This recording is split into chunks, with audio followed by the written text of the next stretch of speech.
Guys, এই মুরগির বাচ্চাগুলো আমি নিছি গতকাল। এগুলোর বয়স নাকি 2 দিন। আমার এখানে আজকে হয়েছে, মানে আজকে 4 দিন চলতেছে আর কি।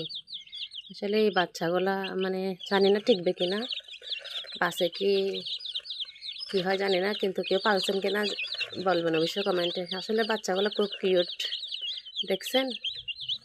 ছোটোখাটো একটা উদ্যোক্তা হতে যাচ্ছে আর কি। দেখি পয়সা পয়সা পেলে তো আর কেউ টাকা দিবে না, সেই জন্য বলতেছি মানে এই মুরগির বাচ্চাগুলো এগুলা এখানে মানে বাড়িয়ে বাড়িয়ে যে মুরগিগুলো বিক্রি করে এগুলো আর কি। কিন্তু একটা দুঃখের বিষয় হচ্ছে এগুলো আমি অনেক দাম দিয়ে নিয়ে ফেলছি। মানে এখানে আশেপাশে যখন বলতেছে যে এগুলো নাকি অনেক দাম নিছে। এই হলুদগুলো আমি জোড়া 100 টাকা করে নিছি, আর এগুলা জোড়া 50 টাকা করে নিছি। কিন্তু নাকি এগুলো নাকি সবগুলো সেম মুরগি। আসলে আপনাদের এদিকে এরকম মুরগিগুলো কত টাকা করে বিক্রি করে বিষয় কিন্তু কমেন্টে জানাবেন। দেখি আল্লাহ ভরসা বাকিটা।